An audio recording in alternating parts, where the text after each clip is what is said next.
اکنون باب سوم، الباب الثالث فی مواقیت الصلاة. باب سوم در بیان وقتهای نماز. شیخ میفرماید صلوات المفروضات 5 فی یوم و لیله لكل صلاة منها وقت محدد حدده الشرع. نمازهای فرض، یعنی نمازهایی که 5 مراتبه در یک شبانه روز بر دوش بندگان واجب است، برای هر یک نماز وقت معین تعیین شده است که شریعت آن را تعیین کرده است، چگونه که الله میفرماید ان الصلاة كانت على المؤمنین کتابا موقوتا. و درستی که به تحقیق بدون چون چرا نماز بر مؤمنان در وقتهای معین شده فرض قرار داده شد. سوره نساء آیت 103. پس نماز تا وارد شدن وقت آن درست نمی گردد و از هیچ کس پذیرفته هم نمی شود. بارک الله فیکم. اصل و اساس معین شدن وقتهای نماز این حدیث عمر رضی الله عنهما است، ابن عمر، که رسول الله صلی الله علیه و سلم فرمودند وقت الظهر اذا زالت الشمس. وقت نماز ظهر پیشین وقت آغاز می شود که آفتاب از قعر آسمان، از مرکزش به طرف غرب میل کند. وقتی قیام میگوییم و کان ظل الرجل کطوله ما لم یحضر العصر. و ادامه می‌یابد این وقت نمازی پیشین تا زمانی که سایه انسان یا که سایه اش به اندازه بلندی خود شود، مقدار خود شود. بارک الله فیکم. تا نزدیکی وقت نماز عصر. و وقت العصر ما لم یصفر الشمس. و فرمودند صلی الله علیه و سلم وقت نماز عصر تا دم ادامه دارد که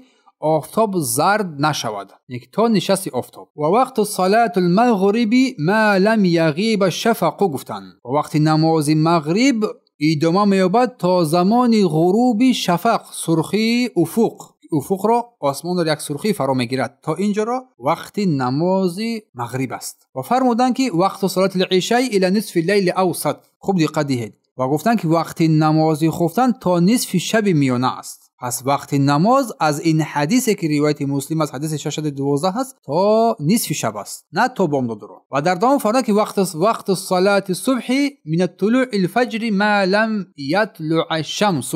وقت نماز بامداد باشد فجر از دمیدن صبح صادق تا طلوع آفتاب است. و در دام حدیث فرمود که اذا طلعت الشمس، اگر که آفتاب برآمد، فامسک عن الصلاه، پس از نماز خوندن باز بدار خود را. فانها تطلع بین قرن شیطان. با درست که این آفتاب در بین دو شاخ شیطان میبارد. پس از این حدیث که روایت مسلم است، حدیث ابن عمر است، برمیآید که وقت نماز ظهر وقتی آن از زمان آغاز می شود که آفتاب از قعر آسمان به طرف غرب میل می کند و ادامه می یابد تا وقتی که سایه هر چیز به اندازه آن بگردد یک برابر. و مستحب است، بهتر است که در وقتش، در اول وقت این نمازهای 5 وقته خوانده شود، مگر در روزهای گرمی شدید در تابستان تأخیر کردن نماز پیشین با نزدیکی عصر این سنت است، چگونه که حدیثی که روایت مسلم است و حدیث تحت رقم 615 و روایت بخاری تحت رقم 533-534 که رسول الله فرمودند اذا اشتد الحر فابردوا بالصلاه فان شده الحر من فحش جهنم. اگر هنگامی که گرمی سخت شد، شدت گرفت، نماز را با تأخیر اندازید. ابراد یعنی که سلقینی کرده نماز را گذارید، زیرا گرمی سخت از گرمی دوزخ است، از نفس دوزخ است گفتن صلی الله علیه و سلم. دوم وقت نماز عصر. پس وقت نماز عصر از پایان وقت ظهر آغاز می شود، از به اتمام رسیدن وقت نماز ظهر شروع می شود، یعنی وقتی که سایه انسان برابرش می شود، با قدرش بلند می شود، به قدر خود رسد. از اینجا که وقت نماز عصر شروع می شود تا غروب آفتاب، تا آخر زردشوی آن. پس مستحب است در اول وقت خواندن آن. این نماز را نماز وسطا نیز میگویند. نماز میانه است. و الله سبحانه و تعالی این نماز را، نماز عصر را در قرآن بیان کرده میفرماید در سوره بقره آیه 238 حافظوا علی الصلوات و الصلاة الوسطی. نمازهای 5 وقته را در وقتش ادا نماید و همچنین تأکید کرد نماز عصر را نیز. و رسول الله صلی الله علیه و سلم امر کردند به اهمیت این نماز، گفتند که من فاتته الصلاة العصر فکأنما وتر اهله و ماله. هر کسی که نماز عصر را ترک کند گویا اهل و مالش را به درستی که از دست داده است. روایت بخاری تحت رقم 552 و روایت مسلم 626 با لفظ مسلم و فرمودند من ترک صلاة العصر فقد حبط عمله. هر کسی که نماز عصر را ترک کند به درستی که عملهایش حبطه میگردد، نابود میگردد. روایت بخاری تحت رقم 553 و وقتی نماز مغرب باشد از غروب آفتاب تا ناپدید شدن همون شفق سرخ، همون رنگ سرخ. شفق آن سرخی است که از وقتی غروب آفتاب تا وقتی نماز عشا یعنی خفتن یعنی نزدیکی عشا وجود دارد همین سرخی و این سرخی پس از فرو رفتن آفتاب یا که افق پیدا می‌گردد. زیرا پیامبر صلی الله علیه و سلم فرمودند که وقتی نماز مغرب تا وقتی است که شفق ناپدید نشود. روایت مسلم تحت رقم 173. بارک الله فیکم. پس همچنین سنت است که این نماز مغرب نماز شام را نیز در اول وقتش ادا کرده شود. زیرا پیامبر علیه السلام فرمودند امت من تا وقت در خیر و نیکی و برکت هستند تا آن دمی که نماز مغرب را نماز شام را به تأخیر نمی اندازند تا ستاره ها پیدا بگردد. روایت احمد در مجلد 4 صفحه 174 و همچنین ابی داود تحت رقم 418 و حاکم این را ذکر کردند و حاکم این حدیث با شرط مسلم صحیح دانستند و ذهبی نیز بر این موافقتی نمودند. اما هنگام شب مزدلفه برای حاجی نماز مغرب را به تأخیر انداختن همراه با نماز عشا خفتن جمع کردن خواندنشان این امر برای آنها لازم است. اما وقتی نماز خفتن باشد از ناپدید شدن انمی شفق سرخ تا نصف شب ادامه می‌یابد و دلیل آن حدیث رسول الله صلی الله علیه و سلم که روایت مسلم تحت رقم 173 در باب وقت‌های نماز و همچنین در مجلد اول صفحه 427 ذکر نمودند و فرمودند پیامبر صلی الله علیه و سلم که وقتی نماز عشا تا نصف شب میانه است. پس مستحب است که اگر مشقت نباشد برای انسان مشقت نگردد نماز خفتن را به آخری وقتش بگذارد یعنی دیرتر. بارک الله فیکم. و خواب رفتن پیش از نماز خفتن یا که خواب رفتن پیش از نماز شام و سخن گفتن بعد از نماز خفتن را مکروه شمردند علماها، چنانکه حدیث ابو زرع رضی الله عنه است که پیامبر الله فرمودند خوابیدن پیش از نماز شام و سخن گفتن بعد از نماز خفتن را بی‌فایده